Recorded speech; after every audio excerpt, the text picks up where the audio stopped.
Welcome to Inside the Album with Don and Tommy. I'm Don. That's Tommy. How's it going, Tom? I'll speak for myself. Thank you. I'm Tommy. No, it's going good, Don. Good to be back with you, man. Inside the Album 2023. Here There we you go. go. So All this is right. a podcast where we take mostly rock albums, I guess, and talk about the stories behind the recording and the writing of the albums, Yeah, and kind of, dig into the songs a little bit and talk about the stories behind each individual song. So I'm super excited to be back. well, that's funny you just said that. I'm excited to be back too. You think about it, right? Like Thriller and Purple Rain. Those are things we're going to touch on. Why not, man? We're talking classic albums and getting Oh, yeah. inside the album. So yeah, we touched on a little bit on everything, except I don't have any background in rap, but that's okay. We'll give you an indoctrination soon. Thanks, man. I'm ready. We'll start with the old school and move up to the current There you day. go. Well, So Funky Cole Medina. yeah, yeah, that's rap. We got some educating to do with Tom. There you go. It's all good, dude. You know me. So today we are talking about all-time great legendary rock and roll album by one of our favorite bands, Black Sabbath, and today we're going to go through the album Paranoid. So get ready, because this is a crazy ride. This album is amazing from beginning to end, and just unbelievable how quickly this album came together. And I really want to talk about that because it's insane. But in the meantime, let's talk about our charity that we do some work with, and that's called Music for Mark. Yeah, let's stay on top of that. Music for Mark. We plan on getting out guitars, musical instruments to kids who just can't get their hands on one for whatever reason it might be. Don and I, our love for music has been forever. That's really one of the connections we had when we first met. How much we love live shows, how much we love live music, just music overall. So Music for Mark will bring musical instruments to kids who can't get their hands on them for any reason. That's our goal. That's our dream. That's our aspiration. So check out musicformark.com and see if you can help us out in any way. That would be awesome. Awesome. So when we were talking about here, Paranoid, Black Sabbath, I think probably everybody listening to this knows the band, but we'll go through it anyway. Ozzy Yeah. Osbourne, complete legend, lead vocals. Tony Iommi, another legend on guitar, on bass guitar, and really the primary songwriter, Geezer Butler, on bass guitar. And I don't know if a lot of people realize that Geezer wrote many of Sabbath's popular songs. And then you have and then you have Bill Ward on the drums. Yeah, just a legendary lineup. Legendary. Yeah, great lineup. And so this album, Paranoid, was their second record, and we already did our first podcast episode was the original Black Sabbath self-titled album. So this one was their second record, and it's a little funky the way this was released. So it was released in the UK in September of 1970. But they pushed the US release back to January 71 because the original self-titled album was still on the charts. So the US got this a little bit later. The amazing thing to me is that this album, it was recorded in June 1970 in 3 days. Like 3 days. I don't think there's an album today that is recorded in 3 days ever anywhere. Oh my God. And chances are, just playing live like they always did, the band in the studio. And that's what they did. And, Tony Iommi has said multiple times that he just came in and, they had maybe a riff and they worked it out, so it was very, very off the cuff and very, very quick. So I look at this really, even though it was released technically in 1970, I look at it as a 1971 album, since the US release, and really didn't, first couple of months, it takes a little bit to get some steam going on these things. But at that time, the popular albums rock wise were Led Zeppelin 4, huge album. Sticky Fingers by the Stones, another huge album. Huge album. What's Going On, Marvin Gaye, absolute legendary Yeah, album. Amazing record. Madman Across the Water by Elton John. Yeah. And a little bit on the more mellow side, Blue by Joni Mitchell, which again is a legendary record. Sure. So, people always talk about like the early 70s as kind of some people say it's the zenith of music creativity. You had such a huge number of great albums that came out. And a huge number of great artists, man. You know it as well as I do. You could have it up for debate, but the 70s, crazy. Yeah. And, we're talking about Paranoid, this album. I was just thinking about it this morning. I think, I'm not sure, it's so long ago. I think it was the first album I ever bought. Really? Oh, wow. Yeah. So, It's there. It's in the top two. But going to the album store and picking it up, still the greatest thing. But people got to understand, man, when you were looking through the albums, there was nothing better. Nothing. Right. And it's weird. You get these couple of years along the way over the past of rock and roll history where you get these huge influxes of tremendous albums. The same thing happened in the early 90s with Pearl Jam, Nirvana, Soundgarden, Alice in Chains, Metallica, crucial big albums that were just legendary albums, all coming out within 6 weeks or a couple of months of each other. Wow. That's a great reference right there, what you just did. Good for you. I really like that idea, how these bands got together and really produced some serious music as bands. Wow. Yeah. I just got a chill all at the same time. So it's it's crazy. Great time to be alive. Yeah, for sure. Awesome stuff, man.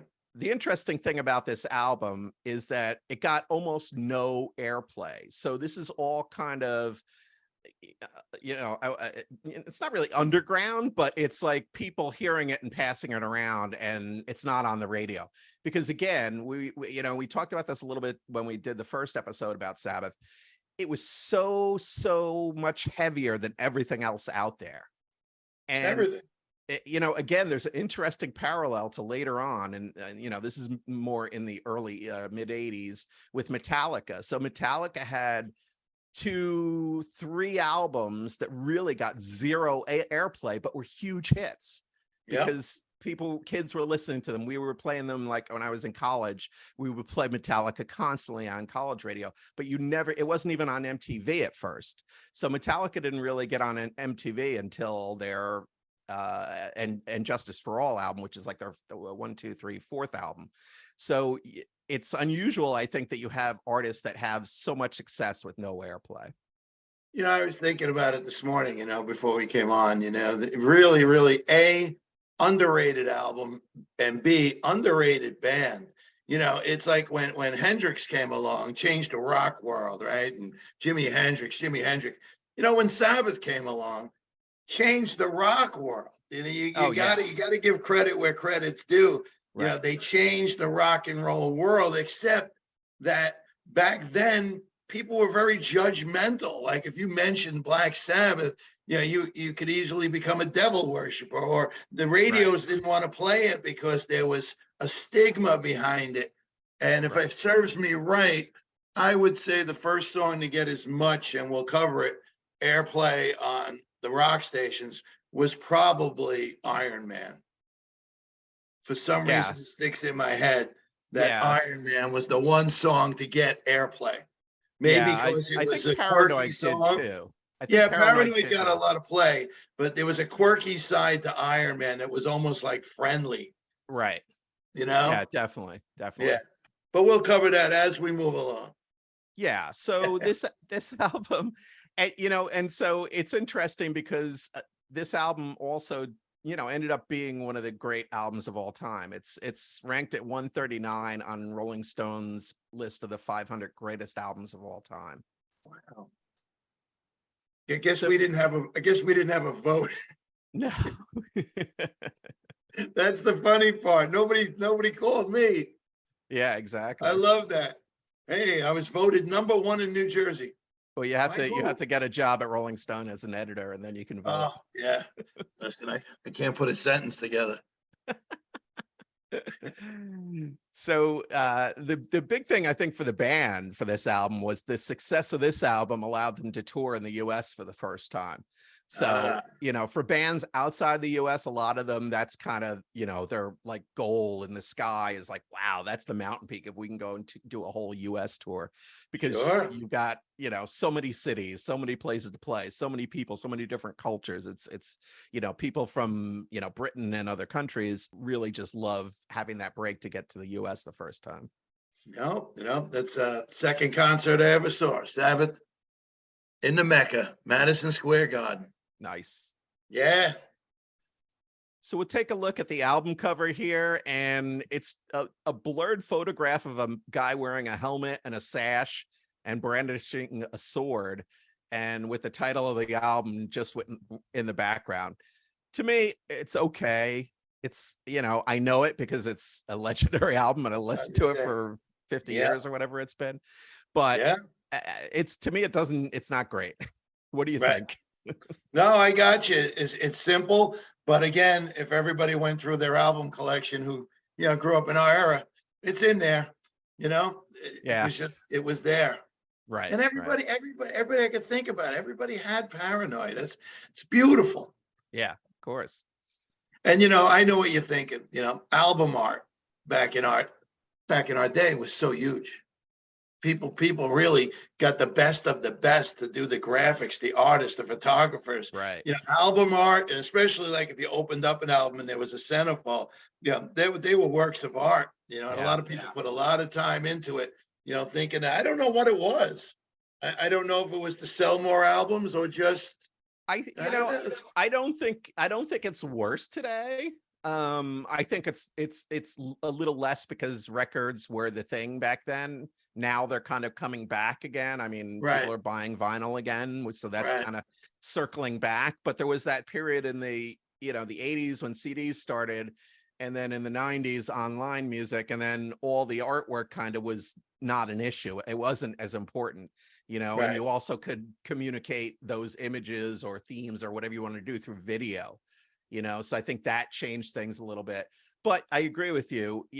I like to, when I look at an album cover, I want to be kind of intrigued by it and wonder what's going on. Yeah. This one to me is kind of like the Cosmos Factory album cover. It's like, okay, it's sort of interesting, I guess, but what's going on here? It was called Let's Get an Album Cover, Yeah, evidently. which is possible. You just said, right? We recorded in 3 days. Yeah, Do you right. think So do you think in advance they said, what are we going to do for the album cover if they did the album in probably three not. days? Yeah. Probably Hey, not, right? like, oh man, we got to get this out. Right. And plus this was the early 70s, so the graphics there were no computers, so Yeah. this is all stuff that was put together by hand and Somebody shooting actually stuff took and a then picture of that. Yeah. right, and then modified that picture somehow. I don't even know how they did it back then. But there was no Magic. Photoshop, so that wasn't happening. Yeah, it's true. So this album was originally going to be called War Pigs, and Yeah. Sabbath wanted to do that. But the record company pushed for Paranoid because they thought the song had a better chance of becoming a hit. Yeah. So It's funny you say record companies, right? Man, what an influence they had on everybody and anything back then. oh, Now tremendous. you couldn't move. You were literally owned by the record company. Yeah, Geezer Butler said he wanted to write a song called Walpurgis. He I saw called that. it the satanic version of Christmas.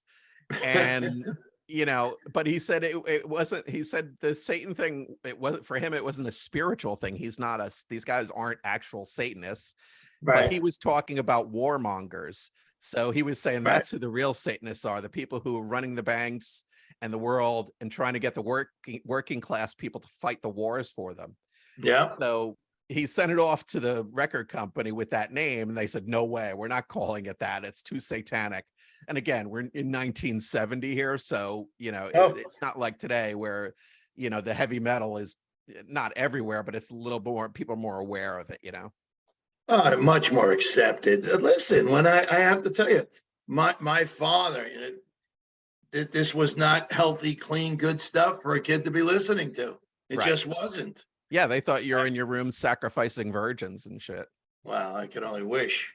But, No virgins for Tommy. well, anybody that was with me was definitely sacrificing themselves. You're welcome, Don. You're Too welcome. funny. That's awesome. We can keep that in. Yeah. Oh, everything stays in. Nothing comes out. No editing here. Hey, maybe that'll be one of those reels that you make about Tommy. That'll be Yeah, good. there you go. My wife will appreciate that. That's beautiful. One more reel and you're out. Make two. Grounds for divorce. TikTok reels We'll have to do it. Then we'll have to do a country western album. about Black Sabbath. Yeah, there you go. Yeah. All right. So Let's let's hear some dig music. in. Let's hear some music. We're Yeah. gonna start off with the this is one of my all-time favorite songs. You know what? I gotta And- tell you what the toughest part about this podcast is. What?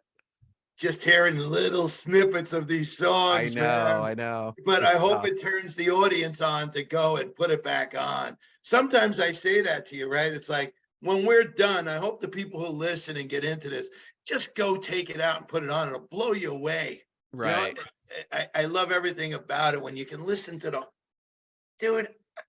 I can remember listening to albums, right? The whole album where you just now everybody's like this digital one song here, one song there. Man, I loved listening, putting a whole, all right, let's put it this way. I love putting a whole album side on. And yeah. I hope that's what our listeners get back into. Put it on, listen to what went on, how they put it together, how they pieced it together, how you actually had to create an album. Blows me away. Right. Exactly. All So right, I'll get off my soapbox. I'll give you a snippet, Tom, of War Pigs. Thanks.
Generals gathered in their masses,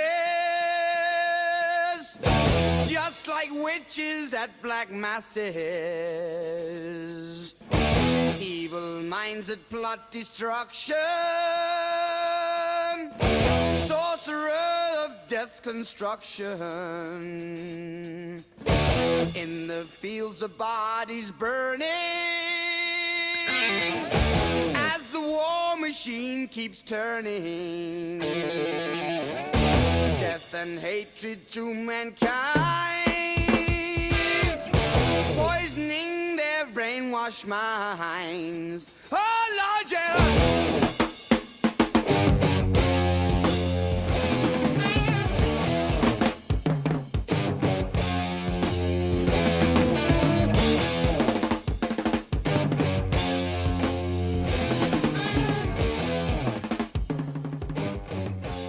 Sure, you know, probably everybody we know or everybody who's listened to this has probably heard this song before, but it's just fucking amazing, right? Oh my God, man. The emotions that go through when I hear that.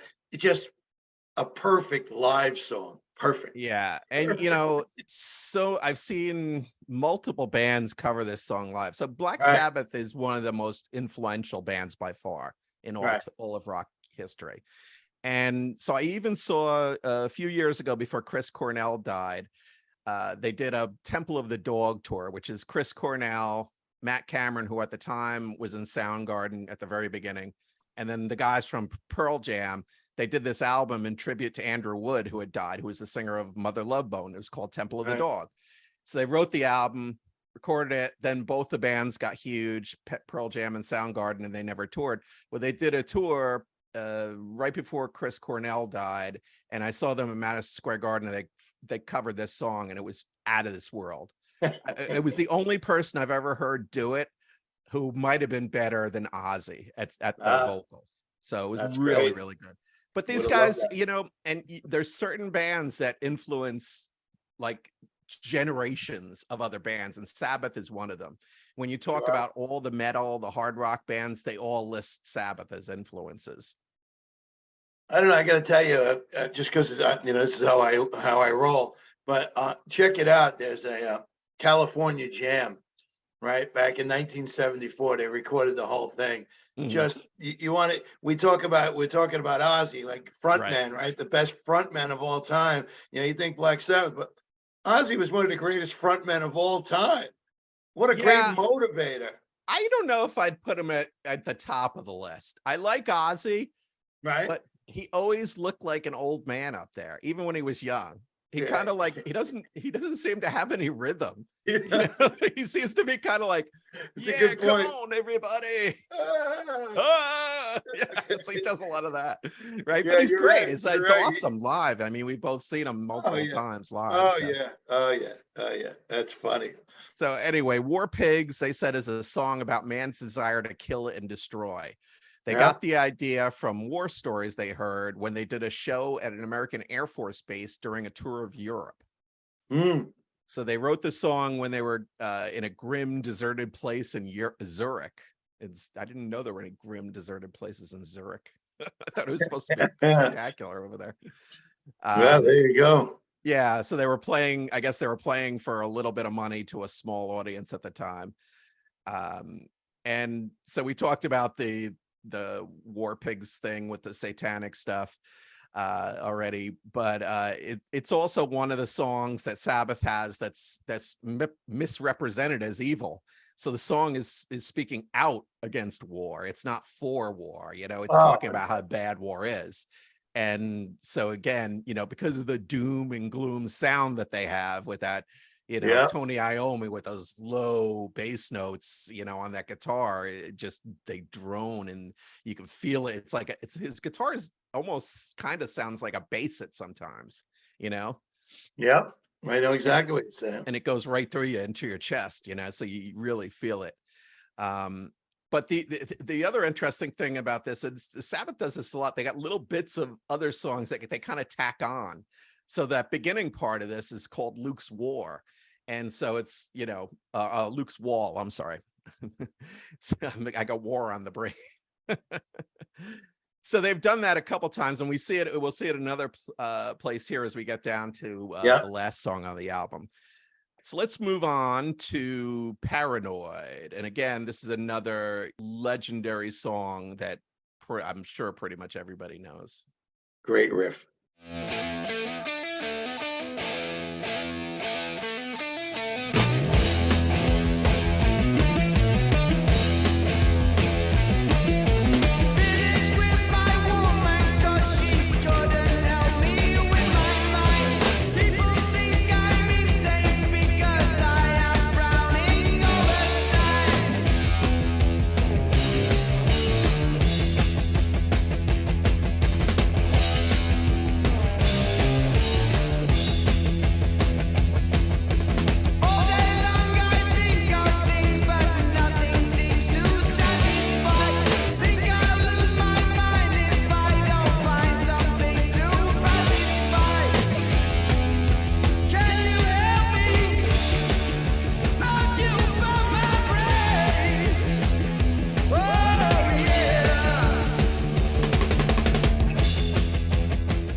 This one, again, another song that Geezer wrote.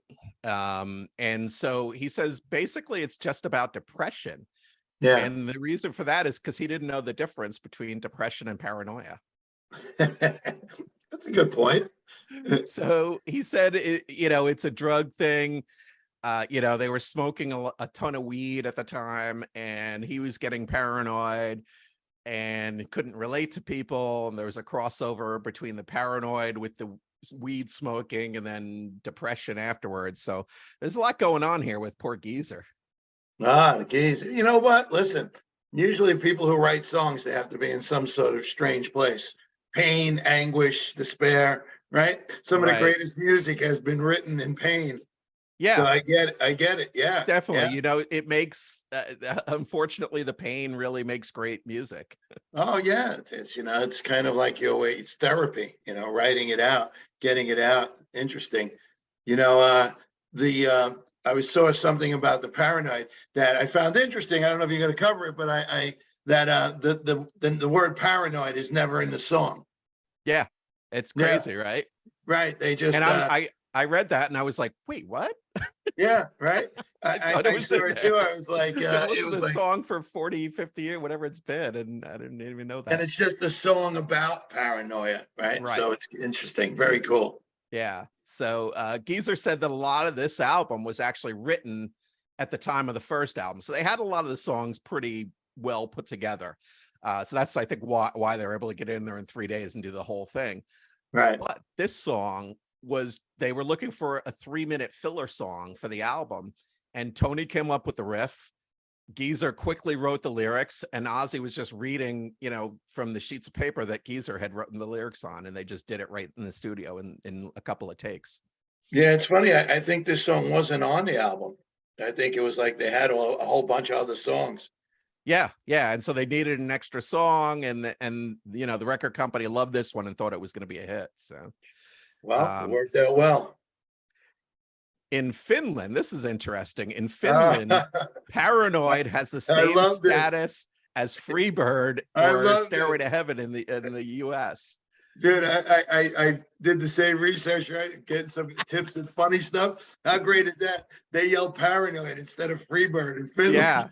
Yeah. So they yell out, and I'm gonna totally mangle this. But sorry for all our Finnish listeners, but it looks like it's Soitaka Paranoid, play Paranoid. There it is. So somebody will just yell that out. It's just like people used to do. I guess, I don't know if people still yell out Freebird. They used to, but. Oh yeah, those are the people you need to punch in the back of the head. The play Freebird. It's just no, stop. Yellers. Stop. All right, let's move along. Stop. We move on to the next track. This one's Planet Caravan. Soitaka, Planet Caravan. And this one's a little different from Sabbath.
So this, to me, I mean, it's okay. It's not my favorite. It just sounds like they're fucking stoned, I mean, it's very like.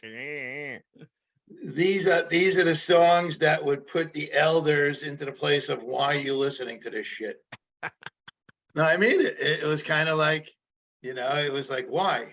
You just said it yourself. I don't know why this is here, or why, and I was just going to say to you, a little conversation, when you think about it, right, bands, what's their brand? Did they realize that they were considered, the Antichrist of bands? Yeah, I think they knew that. I think they did this on purpose to kind of mix it up a little. And they have Changes. That's the other song that's kind of slow.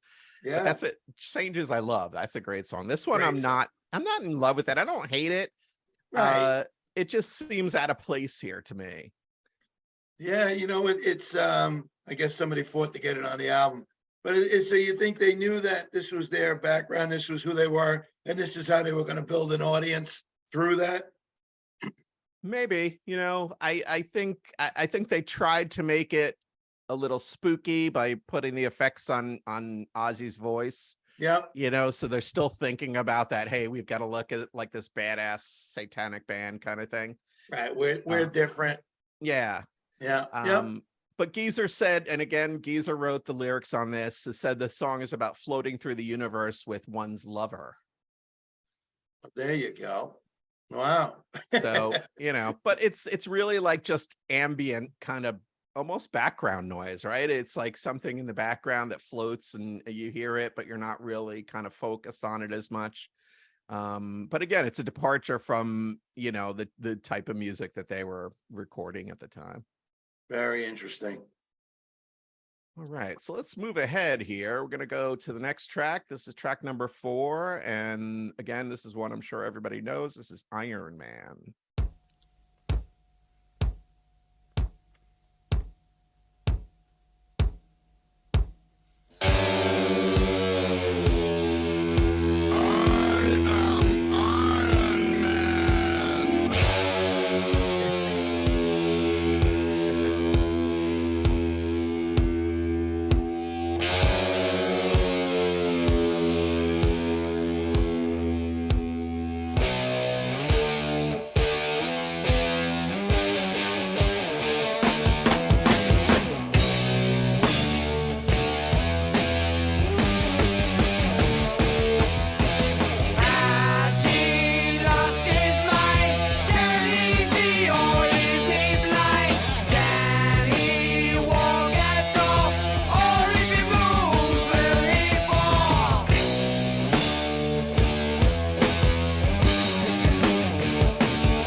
So the song is about a man who travels through time, as we just heard right there, and he sees the end of the world.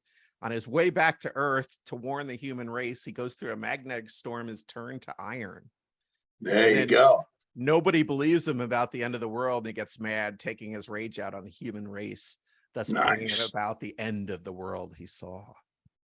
Yeah, it's very philosophical. Very philosophical. And it was Ozzy had said that he had heard the riff and just felt that it was like a monster movie riff that Iommi was playing, and it kind of all came together. Yeah, Geezer said that Ozzy said to him that he was walking down the street and said, "What if there were a bloody great bloke made out of metal walking around?" You know what I was thinking about Ozzy when I was saying about Ozzy and everything. He's so lovable, right? It's the thing. So he's like a little kid. Do you know how much fun he probably had doing the beginning of "I Am Iron Man"? Exactly. Like talking into a fan. You know what I mean? It was like, you had to love that. Had to be everything to do with him. So the riff came up, like you were saying, Tony Iommi came up with the riff, but he came into the studio and Bill Ward started playing that bass, the opening bass beat, right? Mm-hmm. And Tony kind of created this wash of sound by bending that real deep, string bend that he does there. And then that's where the Iron Man vocal comes in, and then he blasts into the riff. So it really, these guys are great with the drama and the dynamics, right? Right. Exactly. It's them. That's the thing, it's rock and roll, like we always like to say. Really, there's only how many notes, how many chords in the world, and they made those chords theirs. Like if you hear a riff, it's a Black Sabbath riff. Yeah. That's the greatest. That's what I like the most when you think about it, right? It's them. It's them. Yeah. And Yeah. the thing is, he's coming up with this. Tony Iommi said he came up with this on the spot. So, I mean, this guy is coming up with legendary riffs every time he picks up the guitar, and it's just happening out of the blue. Yeah, it's great. It's great. It's crazy. Yeah. And it has nothing to do with the comic book, which was out before this. So that had it's not anything to do with I guess that's Marvel or whatever. I was gonna say, I'm sure there was a phone call. There might have been, I guess. Oh my God, you think about it, right? But interesting side note, just for me personally, this is my high school. The mascot we were the Iron Men, so that was our team. Oh, nice. I like that. We were the Bruins. Oh, nice. Yeah, there was no song for the Bruins.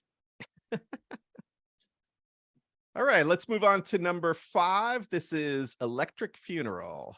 Good.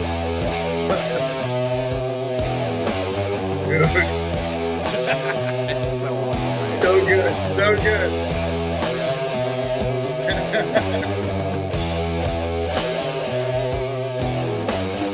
Reflex in the sky, warn you you're gonna die. Storm coming, you better hide from the atomic tide. Flashes in the sky, turns houses into sty, turns people into clay. Radiation minds decay.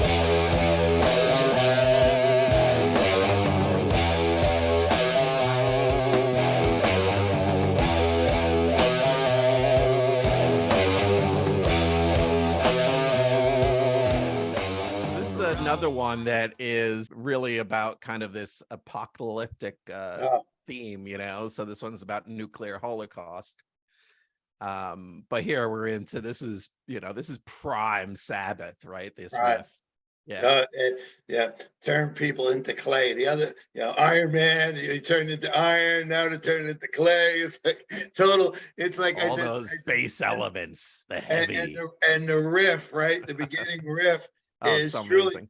You just go right into a ritual song. It really takes you there. Right. They were brilliant at This Is Us, man. Right? It feels like you're out in the woods with black cloaks on. You're gonna just do something. I don't know. And again, like I say with these little snippets, you got to play this song because at the end it picks up. Yeah, it gets crazy. It's so crazy. It's so good. Yeah. Listen, I have to tell you, man, I'm so glad we're back doing this. I'm going to throw it right in here. This feels so good and so right, Don, that because the love we have. I love for you this too, music- Tommy. Oh, man, please.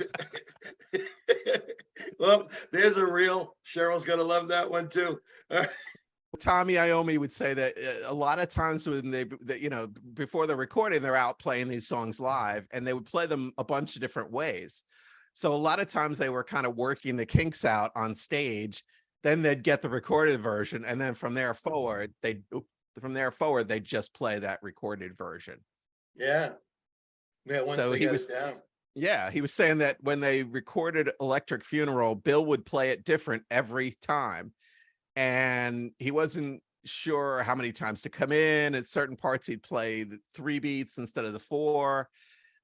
So they ended up keeping the 3 in this because that's the way they did it in the studio. And then they play it that way live now, or used to when they were still touring. Wow. All right, so let's move on. Here's number 6. This one is called Hand of Doom. Ooh. Sounds serious.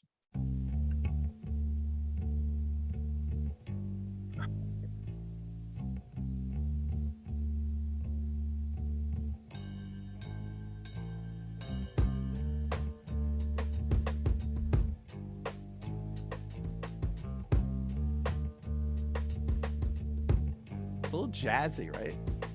What you gonna do? Yeah. Time's caught up with you. Now you wait your turn. The drums, I think. You know there's no return. Take your empty roads. You join the other fools. Turn to something new. Now it's killing you. First it was the bomb. So this one, again, you know, not one of my favorites, but I'm okay with it. I like it, but it's not like I wouldn't put this at the top of this album. Right. But Oh, yeah. it's 7 minutes long. It's a long song. And you know what? It really is. It's Ozzy's vocals are very good on it. It's like the band is playing behind Ozzy on this tune. Yeah, and I love the Ozzy- drums. Like I was saying, I love the drums on this too. You know, it's got Yeah, that interesting beat that's not, it's not a typical heavy metal, you know, just you know, it's got a little swing to it almost. and a good tune again to be sitting and playing the whole album side. Yeah, that's Yeah, what for it comes sure. down to. Yeah, instead of like if you were going to pick a song and just play a song from the album Paranoid, you wouldn't pick that. But Right. But if it you comes play the up, whole album side, yeah, you it just play it comes up through, you'd in be the like, flow. Yeah, and right. you'd be like, wow, that was amazing. Well, Really? because it is a little bit of a break. So you have the Electric Funeral, which is pretty heavy, and then the next one is, which we'll talk about in a second, is an instrumental. So it kind of is like a break between those two. But Geezer said he wrote the lyrics about heroin addiction, and it was inspired by seeing all the syringes left on the ground by audience members at their shows. Wow. So people were shooting up at Black Sabbath shows. That's Wow. crazy. I didn't That's realize crazy. that. It's crazy. Yeah, you know what? Early 70s, that's how it had to be. Yeah. You know? I Yeah. mean, I was too young at this time I wasn't going to concerts until like 76, 77. Yeah, I But, was in the same area. Yep. yeah. Yep. No, that's interesting. Huh. Wow. All right, so let's move on to the next one. And like I said, this one is an instrumental, which is, you know, I wouldn't say unusual, but you know, it's weird hearing a Sabbath song with no Ozzy on it. But let's take a listen. This one is Rat Salad.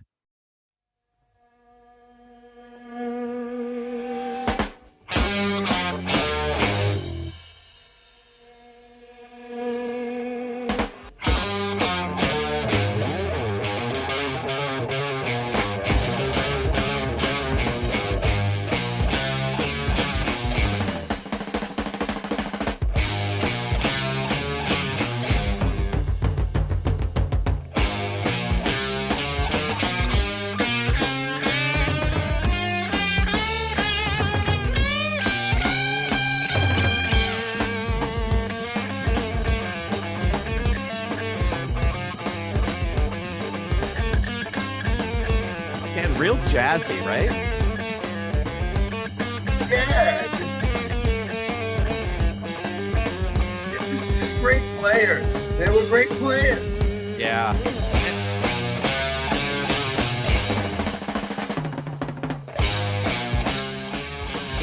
And so that's the thing with Sabbath where I think, and I want to say they're underrated because Tony Iommi is a guitar god pretty much, but the drumming and the bass on this are insanely good. Yeah. I think what you're trying to say is, you know, the whole collection is underrated. The band put together, their playing ability, right, everything. as musicians, right? Nobody says like, "Oh my right? God, Bill Ward, man, greatest drummer, of best all drummer time." ever." But he really is a great drummer, and you know, you can hear it.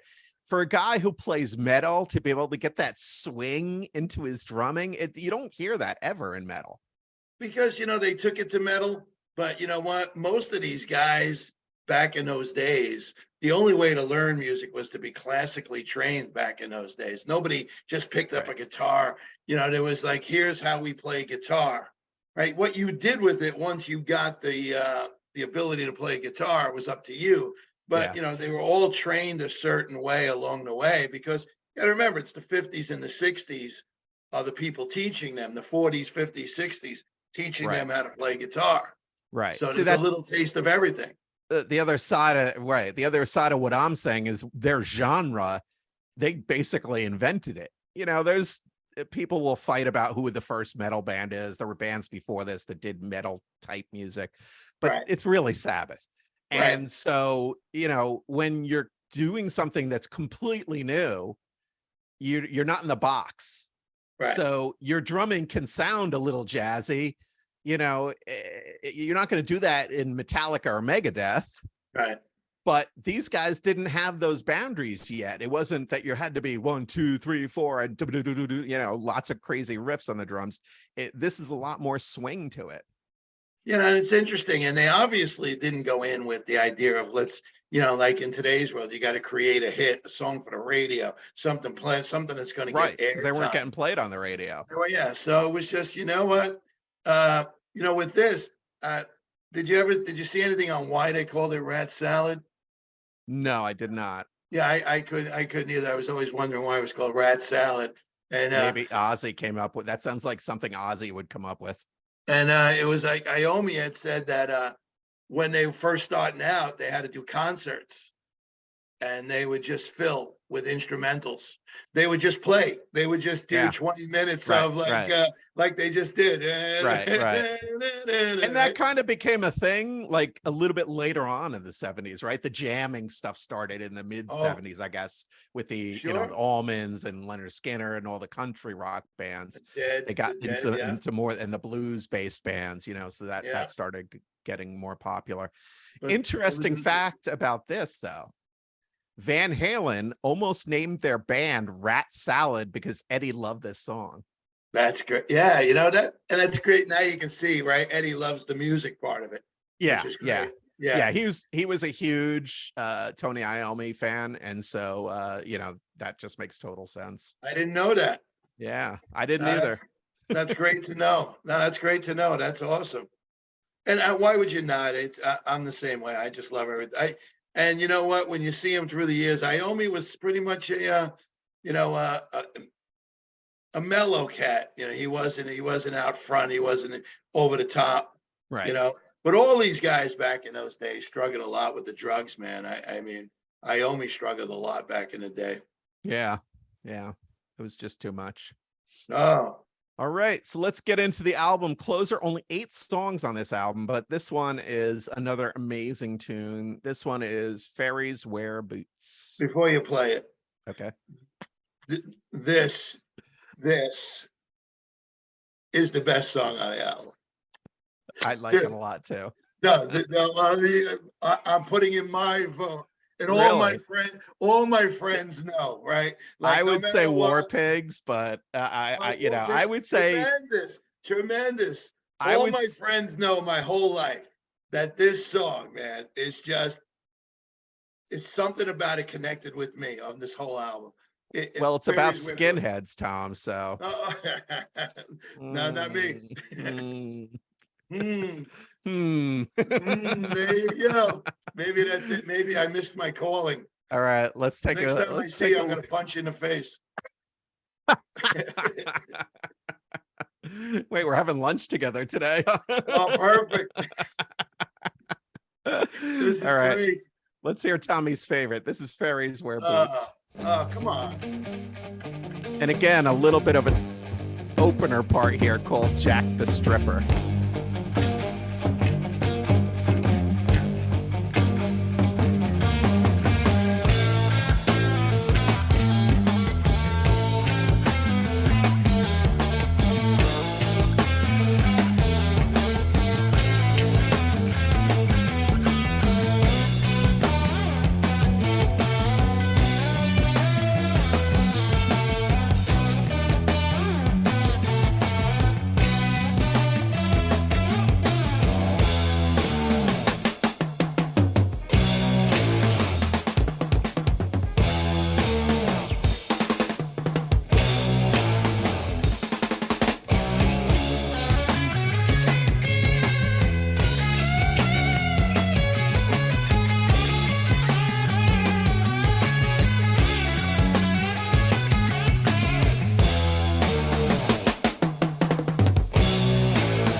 So the song is Come about on. skinheads. Come on. It's about skinheads, Tom. At the Well, time in right. England, though, skinheads were not racist. They were just punks and anarchists, but they Well, wore boots, which is how Sabbath got the title. yeah. And England had a lot of punks back in the day. That was their thing. Before there was punk rock, there was punks. Right. And it was just, gangs of kids who were just Right. hanging out together, beating people senseless. Yeah, dopey teenagers. But I like how dancing with dwarves might be the greatest line ever. Well, Tony Iommi said we smoked a lot of dope, so that may be why some of the lyrics are a bit unusual. Dude, it's just, and you gotta believe me. It's just, that's what I love about this whole song. Fairies wear boots out dancing with dwarves, right? And then it's fairies wear boots, and you gotta believe me. I saw it with my own 2 eyes. Yeah, exactly. And and it has a lot to do with marijuana and being stoned. Yep. It said that Ozzy and Geezer were together smoking weed, and they were sitting and visioning all this shit going on, which is just, and then you put it on paper and you got the greatest song ever. So there was actually an incident, though, in 1970 at a concert, and they were attacked by a bunch of skinheads after the show. And Tony got hurt, and it forced him to cancel the next performance. Wow. So that's why that's where you get that whole thing, like Ozzy saying, "Yeah, I saw it," because they kicked our ass, basically. Oh, wow. Yeah, it's just it's just one of those songs that hit home, and like, God, I'm glad it's there. And that's another one with that kind of swing to it. Even though it's heavy and dark, it's still got that, which is really, you're so right. Yeah. Now that we look at it, really, when you think about it, back then, again, established as heavy. And then it's like funny. Whenever I think of heavy, I go right to Method of Destruction, which was just pure insanity on vinyl. Right. Pure insanity. All those 3-letter bands from the 80s were in crazy, like nuts, right? But what did they call that? Was it thrash or speed metal, right? Yeah, it was thrash. Yeah. Yeah. And I mean, it just was, I remember they were talking about speed metal back in the day. This is like innocent compared to what came exactly. along. Well, what it became, right? So this is heavy, scary, spooky stuff. And then in the 80s, you get into all these underground bands, and it turns into, Metallica and Megadeth and Anthrax and all those bands that were really super popular in the 80s with, playing thrash metal, which was just fast, hard, and screaming, relentless. Crunch. Right. They were and now today, the metal. Crunch. Yeah, and today there's metal bands that are like that. There's metal bands that are like Sabbath. There's metal bands that are beyond the thrash, that are like the doom and the black metal and all these things that are just crazy. And it's gone to whole different places. Dude, here I am. I go see Sabbath in 2004, right? And it was like I just couldn't wait to go. And I get there. I'm a wee bit older than high school, Yeah, but everybody was old. I was at those shows. And so I'm sitting there not knowing, just I was going to see stuff. Pantera opened up for Black Sabbath that night. Oh, okay. And dude, yeah, the metal was hitting my chest. They're like, had you heard Pantera before that? No, never. Okay, so that was a complete surprise. That's the best way to see. That's the best way to get introduced to Pantera, is to see them live. Dude, I was getting palpitations. I was like, is this good for my heart? In high school, you didn't give a shit. You sit there with 3 kids and you go, Jesus, I don't know what's going on here. But it was a fun night. And then I have to tell you, Sabbath was, the first time I saw them was 76. And then the next time I saw him was 2004. So it's kind of a good gap. And it was, it was interesting, and me and my buddy are sitting next to each other, and Ozzy's screaming, "Come on, people, let's go, people." Yeah. And we're looking at each other, Christ, we got work in the morning. Where did my life go? I'll tell you though, the last time I saw Sabbath was at the PNC Arts Center in Jersey, outdoor arena.